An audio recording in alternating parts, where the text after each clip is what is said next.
All right, welcome to Equal Time Soccer. I am in sunny East Lansing, Michigan. I'm Matt Pavratsky alongside the one, the only former pro baller, former college coach, all everything, Dani Foxhoven Young. Dani, how's it going? Stop.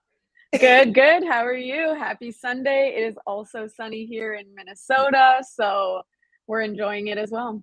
We need to give you a little bit. I forgot. We need to give you a little bit of space and get some feelings out. Portland just won the cup last night.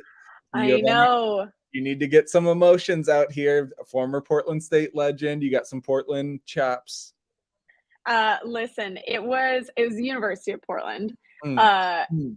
It's okay. It's Go Pilots, Purple Go Pilots. Pilots. Yes. Go Pilots. Yeah. No, it was exciting. It was quite the game. I love national championship time in general. That was very close to my heart because we won the national championship in 2013. So Portland bringing home their third title, and now I think they have the most of anybody, was very exciting. And I still have some very good friends on the team, so I was very happy for them. You got the Klingenbergs of the world. You got Kristelle Dunn just like breaking every assumption people have about coming back. Just so many stories. We have so much to cover here. The Gophers are back in the Big Ten tournament for the first time. There's some COVID seasons in here, so I don't know if we'd call it a true 5-year streak, but since 2018 of not being in the Big Ten tournament, 2018 for hardcore Gopher fans, we will remember fondly because they snuck into the tournament field and then made a run all the way to the championship. Let's pretend that those vibes are happening this season. But we have a huge hill for the Gophers to climb just to set the stage for folks. This just is a very, very difficult matchup. You're playing one of the best teams in the country. They're playing Michigan State today at Michigan State. Just to give people some context, probably Minnesota's most impressive result on the season was a road tie against Rutgers. Rutgers has been one of the best teams in the country, tons of talent, super stingy. To put things in comparison, Rutgers has given up 9 goals this season. That is 3, which is very impressive too, by the way. 9 goals in conference play, which is very stingy in the Big Ten. That is 3 times the amount that Michigan State has given up. Or to put it a different way, Minnesota has given up 11 goals just in conference play, which again is actually a pretty strong defense. Michigan State has given up 7 all season. And so this is a team that is 11th in RPI, the Spartans are. They're 6th in the coaches poll. They're playing on their own home turf. They've just, locked in the regular season championship. So Dani, you are a player on the 8th seed. That is the bottom seed in the tournament. You're facing a team like this on the road. What is your mindset? What is your approach? Well, I think there's a couple things. One, we're in tournament time. This is kind of we're getting into tournament time. It's like the time of the year that everybody really is starting to hone in on. This is when you want to be peaking. So I think that today is really exciting no matter what, because everybody's kind of at their best right now. Like if you're not already at your best, then the end of the season will come very quickly. Right. And so it's kind of been like at this point, everybody should be firing on all cylinders. Teams should be really fit right now. Players should be feeling like they are really comfortable with their teammates. Even if you have your freshmen now should be really starting to feel comfortable. So to me, this is the most exciting part of the year. So I think that even the mindset, even maybe being an underdog today is going to be like, we're going to be the best that we're going to be. So let's give it our all. Right. And that's a really exciting thing because at this point, you've been given challenges, you've had to figure out ways to adapt, to figure out how to come from behind, maybe how to play at the lead, all of these different scenarios that you just naturally get only in competition time. Now you're really being tested with full challenges. So if there's any time that Minnesota is going to rise to the occasion, today is going to be the day. Yeah, and I mean, I think it is true that Minnesota has improved their form as the season went on. They had a bunch of games early where they'd play well for 40, 60, 70 minutes and then drop a result. A tie would become a loss, a win would become a tie, over and over and over again. You and I did a pregame show in that stretch of, it was just tough. I think And I think you're right. I think they are peaking. And when they are playing with confidence and freedom, they combine well. They force opponents to be uncomfortable. They've scored some pretty sick goals. I mean, the thing about this year's Gophers team is it's not always easy to predict when they play at their best. But when they do play at their best, they can run with nearly anyone. And I think we are going to get into the matchup a little bit more with a first-time guest, a man who knows the Spartans on the ground and has a rad looking background to his Nick Lundberg, reporter for the State News. Welcome to the show, Nick. Thanks, Matt. It's great to be on. Nick, this Michigan State team is pretty bonkers. I don't know if you were around in the depths of the bottom of the Michigan State performance metric when I started covering the Gophers. Michigan State was regularly, to put it bluntly, like just a joke. Like they were getting curb stomped like year in and year out. They are just tremendous this year. Keeper Lauren Kozel, 12th in the country in save percentage. And in conference play, her save percentage in the whole season is .877. In conference play, it's above 900, which is just like nutso, like crazy numbers. The defense has the lowest goals against average in the entire country. As we mentioned, they've only given up 3 goals in the Big Ten play. And so I guess, Nick, our question is, and I guess we didn't say this, Minnesota did not play Michigan State in conference play. So this is a bit of a fun twist on sort of the quirkiness of the size of the Big Ten and the way the schedule comes together. They've not played, and so we have not seen in person a Michigan State team this year as Gopher fans. So tell us a little bit about, we talked about the stats, but how does that Spartan defense look on the field? What are they doing to shut teams down so strongly? So, I mean, when you have a goalkeeper like Lauren Kozel, just people have referred to her as like a brick wall. I think Lauren DeBow said that about her in a media availability a little while ago, but to have a goalie that can absolutely just shut down any, striker or any attack that's going on is very, massive towards the whole defensive, play style. But I mean, I feel like the defensive side of the ball is very aggressive. I know Ruby Diodati won Defensive Player of the Year for the Big Ten. And they've got some other key pieces in there that, just kind of go after the ball. And I mean, Coach, like you said, MSU was in the depths 2 years ago. I wasn't here for that, but they hired Jeff Hostler last year. He takes them from 1 win to 10 wins, and then from this year to 14 wins. And it seems like he always has his players in the right position. And so, I mean, half of it is like, I feel like it's his play style and like his coaching style, and just it speaks to how good of a coach he is to have those players in the right position. But you also have to have those players also have to, make the plays. So I mean, they play aggressive. They sometimes earlier in the season they were playing a little too physical, racking up a lot of yellow cards and stuff. But for the most part, they've really played smart, played aggressive, and have just been shutting teams down as of late. Yeah, you mentioned the yellow cards. Oh yeah, go Dani. No, I was just going to say, I think that those kind of record numbers year over year are really impressive and speak to the amount of discipline that you're able to see, because even sometimes if you win a game 1-0, that is still a win. You're still getting your 3 points. And really that speaks to like the defensive play that's happening, because you're always going to get 1 or 2 opportunities a game. But if you make it really hard for the other team to score, then, you're going to end up getting those kind of results. So I think that speaks a lot to kind of the coaching and mentality shift of the team.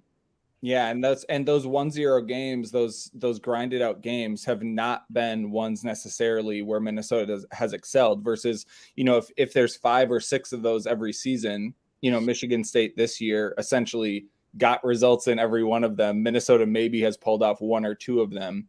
And that is the pendulum swing. That's the swing between being, 500 in record play in Big Ten play versus having a strong record, or the difference for Michigan State between, making the jump from 10 to 12 wins versus all the way up to 14 and, getting that championship. And you mentioned, Nick, those yellow cards. I think that is something, two markers that I think maybe stuck out to me statistically for Michigan State is, one, they don't give up almost any corner kicks, which is really, for Gopher fans, or at least equal time followers of Gopher fans know, Minnesota produces an absolute shitload of corner kicks, like to an absurd degree, like to an almost comical degree. They produce corner kicks, and part of that comes in games where they're actually not playing super well offensively. They settle for corner kicks. They chuck it off defenders, and they've done that for several seasons now, to a point where, like, I joke about it constantly. This year, it's not a joke, because Gabby Cesaroni has single-handedly made set pieces like a golden opportunity for Minnesota. She's scored like 5 goals with her head off corners. She's scored with her feet off corners. She's assisted off of corners with her head. And so I think that is something to watch, is because I don't think Michigan State is going to be able to hold Minnesota to as few corners as they do everyone else, because Minnesota just sort of over-engineers them to a point that can be a little bit almost silly, but it's also been a tactic that's worked. And so I think if we see yellow cards creep in or corners creep in, that could be one thing where if Minnesota does everything else right, that might be the way that they're able to score. If they have to grind it out defensively, all those things. And I think even offensively, Michigan State is just a train, man. They are crazy. Like, the floor in terms of their possession is like 55%. The floor in terms of their passing accuracy is above 70%. Both of those numbers are regularly more like 2/3 possession and 85% passing. It's just like, those are kooky numbers, like crazy offensive numbers.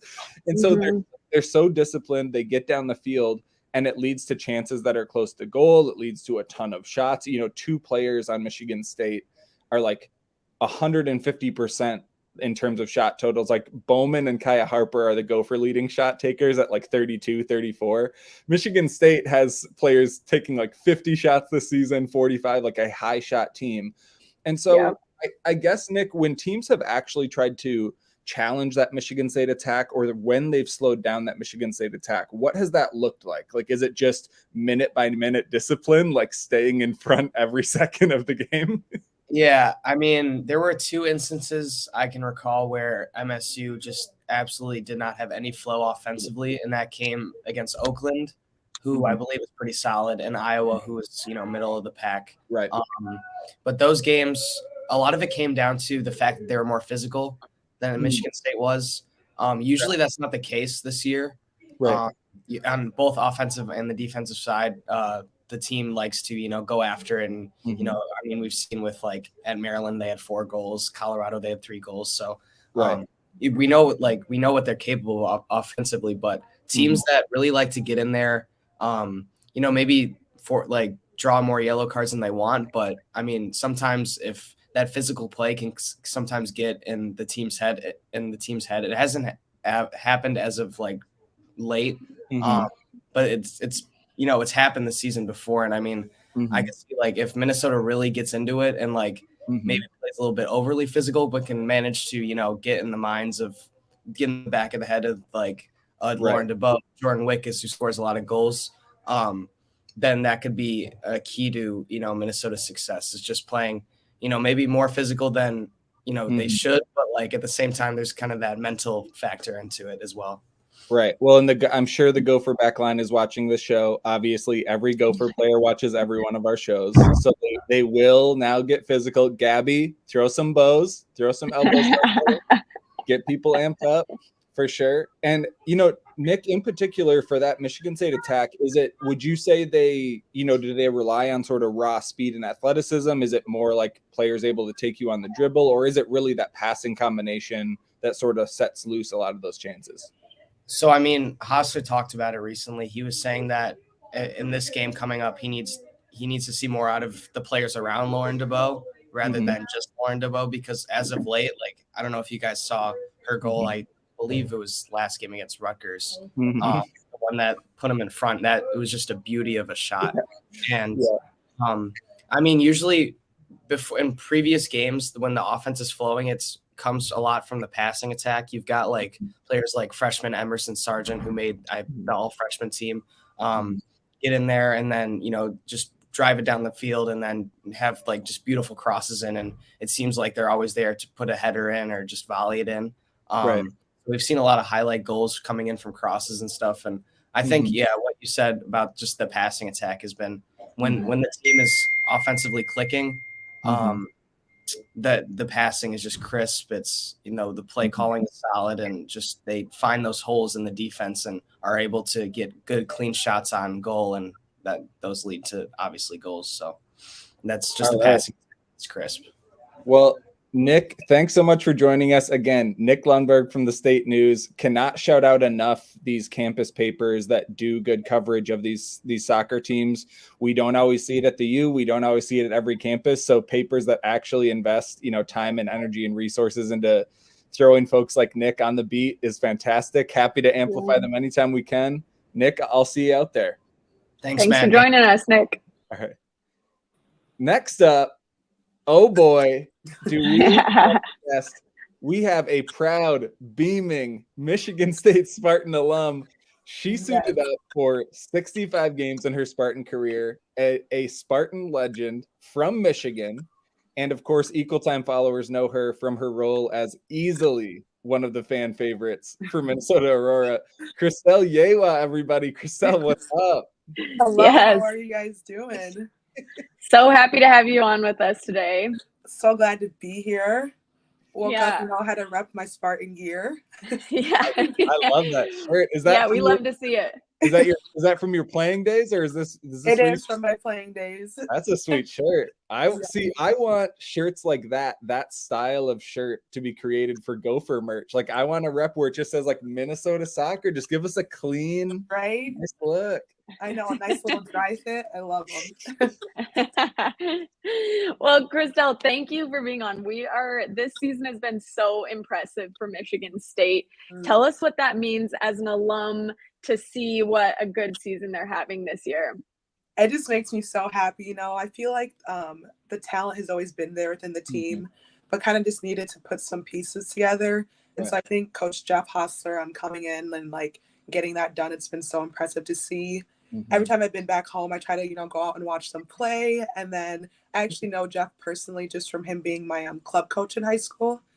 So I have a pretty good relationship with him. So he let me come and talk to the teams before pregame one time, just to kind of let them know how proud us alumni are of them, and how everyone is rooting for them and watching them, and that the team is something so special that we haven't seen in quite some time. So that's awesome. College soccer can be so grueling. It can be such a grind. We talk about it all the time. It's just games every week. And that means there can be some unpredictability because the season is so tough. But I also think in the broader scheme, trying to change your destiny in the conference level is so difficult. As much as there is unpredictability, the idea of going from a lower rung team and then even trying to battle to become a middle class team, then trying to be a conference contender, then actually winning conference, it feels like that's a 12-year hill. Sometimes impossible. And Michigan State has done it essentially overnight, 2-3 seasons, whatever it would be. But what have you, when you've been able to watch them, is there anything that sticks out of, other than the coaching itself, when that leads to things on the field, is there anything they've been doing that just really jumps out to you in terms of what the players are doing, how they're executing, or what they're sort of presenting? I think it's the confidence that they're playing with, when they're on the ball, and, even just, you guys were talking earlier about how much possession they've had. Those girls look so confident, and it's no one can beat them when they're going into this. They're super physical. They're winning a lot of the 50-50 balls, and it's when they're attacking, they're doing a lot of stuff together as a team. And so that's why you see them scoring 3 goals against Colorado, who was ranked 19 at the time, and then even just going to Penn State and beating them on their home turf. Just the confidence that they're playing with, and then, like I said, playing with each other so well as they are, especially in the final third of the field. I think that's been the biggest thing that I've seen that's been super impressive to me. Yeah. And now they have the confidence of being at home as well. So it's kind of they have a lot of things going their way today. Exactly. Yep. Yeah, very cool. Well, Matt has a couple hours now before kickoff. Matt, was there anything else that you wanted to ask? Well, Kristelle, is there, when you were at the team, when you were talking to the team, what were some of those conversations with those players? You probably feel everyone's aunt at this point of like you're talking to 19-year-olds and you're like, all right, cool, I'm literally a dentist now. So this is like, okay. I know. I think I started off saying like I remember some of you coming on like your official and unofficial visits, so I feel very old. my God. Are some of those players you finished was 17 your last year? So I guess would you have had like maybe some really young recruits that are on the team now? Yeah, so the 5th year seniors, they actually came on their official visit when I was still just, like in school. So like I met all of them and I'm just like, wow, the fact that you guys are 5th year seniors, I definitely feel a little bit old. Yeah, that is crazy. Yeah. What were those conversations like? When you go talk to the team, what are some of those conversations like? I mean, what do they say?